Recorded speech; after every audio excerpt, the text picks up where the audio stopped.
Good morning everyone, it's Lance here, best day of the MTB, and today is e-bike review day, and I've got a really awesome bike to show you. It's the Orbea Rise. Now you did hear me correct, this is an e-bike. There is a motor tucked down here, but when you first look at this bike, it's not super obvious that it's actually an e-bike. What's different about this bike? Well, principally, it is super light. This thing weighs 16.5 kilos. That is the same weight pretty much as my old enduro bike before, you know, it didn't even have a motor. Now, so how have they done this? Well, obviously there's a fairly light components on it.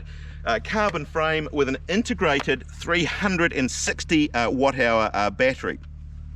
You can get a 225 watt-hour extender if you want to do you know, much bigger rides. It will of course make the bike instantaneously ugly, but hey, it's still a good option if you want to go out for a really long ride. The motor, what have they done with the motor? Well, the motor here is the Shimano EP8 RS, so it's specific to Orbea. This is actually a 60 Newton meter motor compared with a typical 85 Newton meters. Now I'm thinking it's quite a big drop, and I'm not sure how much I'm going to notice that. However, I was thinking a little bit about that last night. The old Shimano steps motor was only 70 Newton meters, and that was a lot less efficient in having to turn the motor over. So the 60 Newton meter RS may be very similar to that. And obviously you've got the fact that the bike is so much lighter. So anyway, what about the spec of this thing? Well, to be honest, who cares? Well, of course we care, but I'm not going to go over that right now. We'll probably discuss that on the ride, but there's loads of different models you can choose from. So go to the Orbea website, have a bit of a drool, and check out what spec is best for you.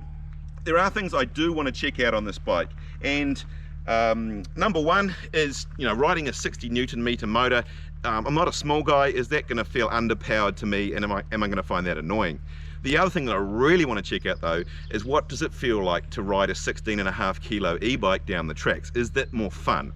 I guess the third thing is, again, am I going to run out of battery? Am I going to be walking home on this thing with a 360 watt-hour battery? I guess we'll find out.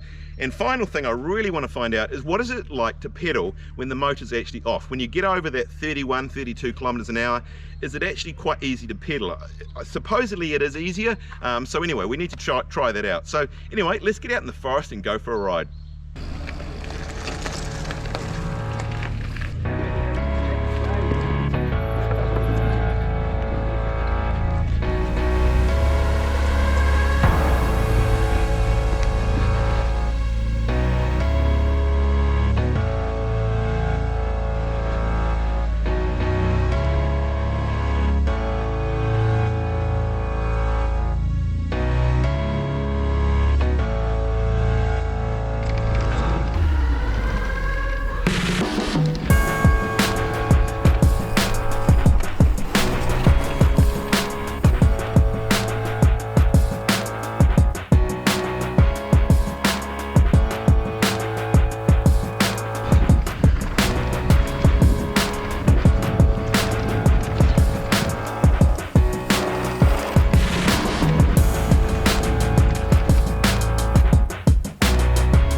Okay, so we've actually been riding this bike pretty much all day, but mostly been doing filming, so haven't actually had much time to talk to you guys as such. But first impressions, yeah, it's pretty cool. 60 Newton meters, you can tell that it's less, but it's still pretty good, to be fair. And I think if you'd never ridden an e-bike, you would think it was super powerful. So wouldn't really have an issue, I don't think, with riding 60 Newton meters. I think you could ride all day like this.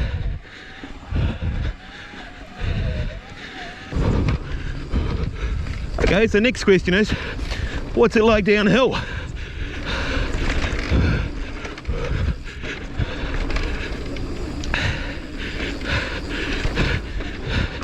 Certainly quiet. So far I have not, in all the time I've ridden it, and time will tell, but I've not had a rattle. As I say, it seems to be the quietest one I've ridden.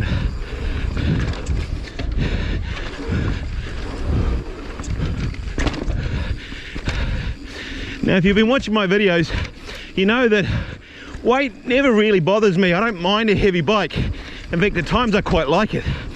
But I know a lot of my friends get on a 24 kg e-bike and they like riding up the hill, but they find it just too unwieldy. And yet this thing really does feel like a normal trail bike. To ride downhill, you really wouldn't know you were on an e-bike at all. I mean, it's certainly not a big burly bike. It's got 34s, Fox 34s on the front. Still 150, 140 travel, but I would put this very much in a sort of trail bike category rather than, as you say, a sort of burly, jumpy, downhill beast. But as you say, a lot of people like that, and to be fair, I'm really enjoying it right now.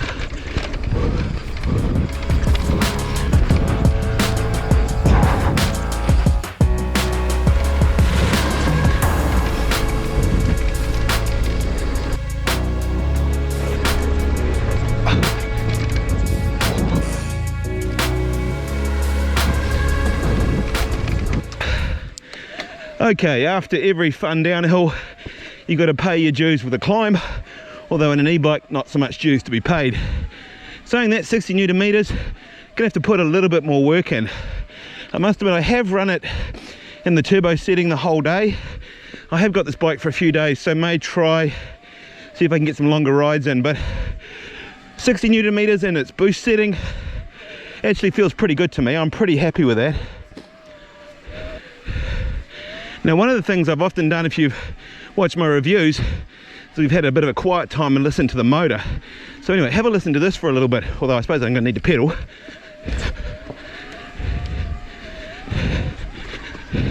It's very quiet. As I say, it has to be the quietest e-bike I think I've ridden on. I'd have to try and compare it to some of the others, but it's a very quiet bike. And as I say, it doesn't seem to rattle or shake at all.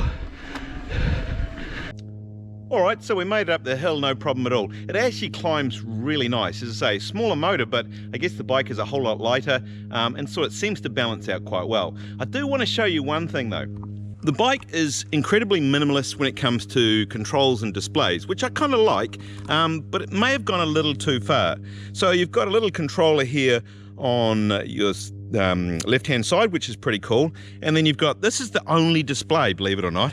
The green light shows that basically you've got a battery there, that's off, that's eco, I think, trail, and then boost effectively. The bit that concerns me though is that how do I know how much battery I've got? I believe it turns red when you're running out, but that's a bit of a worry, isn't it? I'd kind of like to know that I'm halfway through my battery during the day and maybe I need to cut back a little bit rather than finding out halfway through the day I'm nearly out. Now apparently the bike does link in with the Garmin. You can get a Garmin watch and you can get all that information on your watch. So I think if you were buying this bike, if I was buying this bike, I would go and buy myself a Garmin watch at the same time and link the two in together, because not having that information of how much battery you're actually consuming, I think would really concern me. I would really get range anxiety not knowing. I don't know at any point how far I'm out here in the forest. It might turn red, and I don't even know how much battery that gets me to get home again. So a slight flaw in the system, but I guess you can work around it. Okay, we're going to try it out on a little bit steeper, a little bit techier. Put the suspension to a bit of a test. I don't know why, I kind of want to make the motor rattle. I'm so used to motors rattling now that I kind of want this one to rattle, but it's just, you can listen to it, it's just quiet, eh? Whoa! Even over those tree roots, just doesn't make a noise. I must admit, as I listen to the GoPro footage, I can actually hear the bike making a bit of a noise, but I must admit, when I'm riding with a full face helmet on, I really couldn't hear it, and it certainly is much quieter than a lot of the other bikes that I've reviewed. Got quite fast rolling tyres on, not sort of big chunky tyres I'm used to running, but on today it's probably perfect. Probably a wet clay muddy track, it might not be so good, but certainly rolling quick.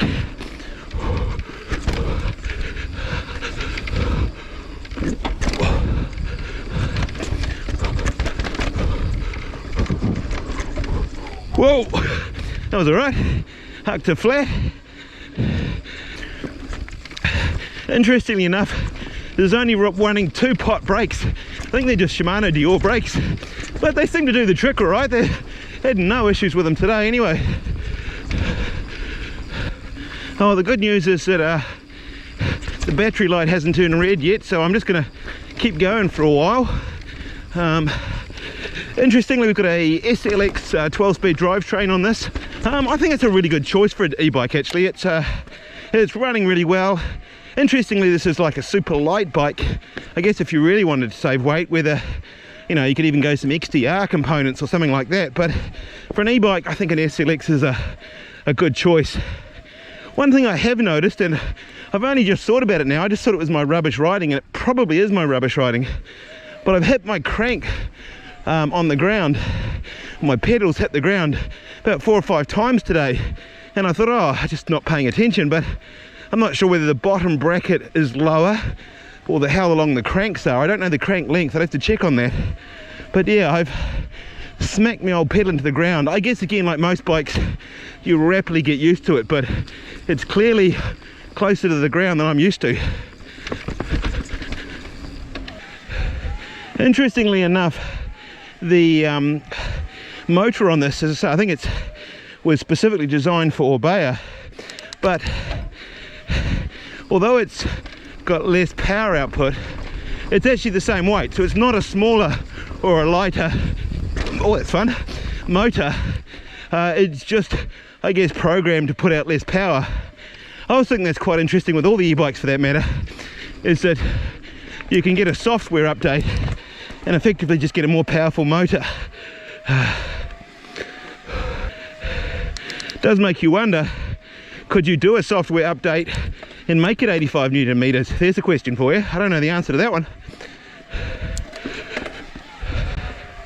I do think if you got the extra battery that you strap onto the frame, as I say, it does look a bit ugly. They're always ugly, those things, but you'd end up, I think, with 622 watt hours, which, considering, as I say, it's got a smaller motor, you could get a really long range out of that. I think you could go a very long way on this bike with the battery extender or the range extender, call it what you will. So that would be really, really interesting to try.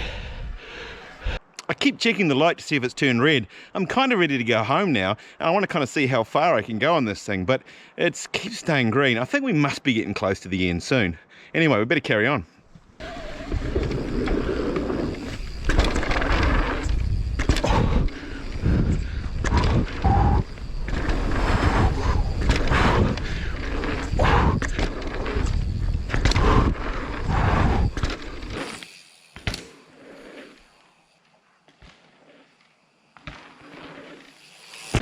All right, we're going to test something now, and this is just on the road, and what I want to see is what happens when I get over 31 kilometers an hour, what it's like to pedal.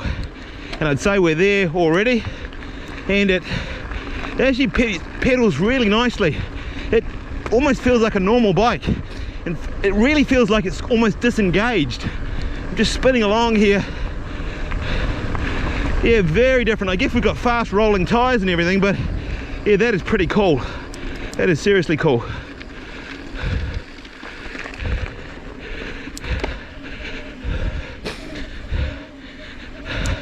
Yeah, I don't know whether it's because the bike is light, because it's got fast rolling tires, but certainly pedaling it without the motor is really, it really feels actually not bad. It almost feels like riding a normal bike. All right, where are we at? Had the bike now for 3 days, except I haven't ridden it since that first day. Why not? Well, the charger didn't come up with the bike, and unfortunately it was supposed to be couried up to me and hasn't turned up yet. And I was really keen to get a range test done. And so what I've decided to do, I haven't recharged it. I've only done 27 Ks on it previously. I don't know how much battery we've used. So we'll go out, we'll go and ride until we hit the red light. And then we'll ride until it goes flat and see what sort of range we can get out of it. So maybe a bad idea, may end up on the other side of the forest and have to ride home without a motor, but anyway, that'll be a good test as well. So anyway, let's do that now.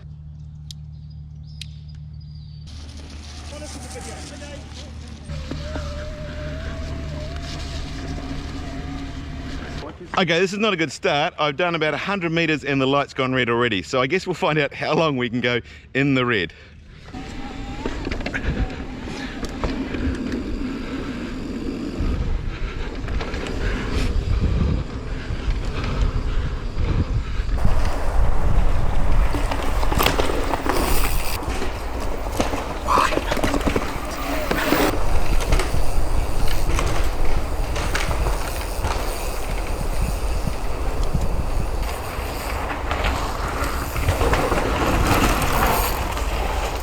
Okay, this doesn't look good. I've got a red flashing light and it's gone from yellow to blue, which basically means we've been cut down to eco. So I'm going to head home. It won't go very far, I think, on the red, that's for sure.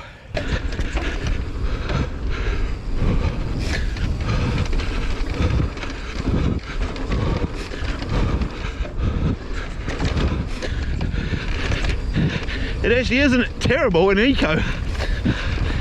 It's not as bad as I thought.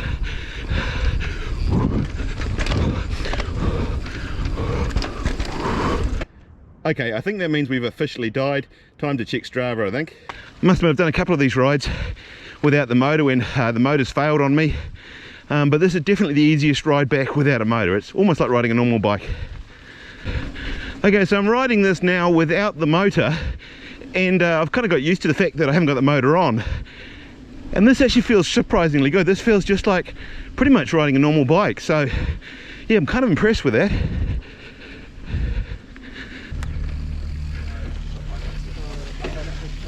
Alright, let's see if we can answer those questions we got at the beginning of the video. Firstly, does a 60 Newton meter motor suck?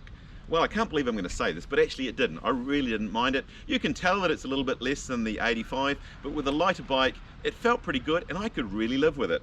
What else? Did I enjoy riding a 16.5 kg e-bike? I really did, actually. Now, if you watch my other videos, I don't mind a big heavy bike. I like to monster truck things, but this is completely different. You can pop it, bunny hop, jump over things. It's really light and playful, and so for a lot of people that's going to have a big appeal.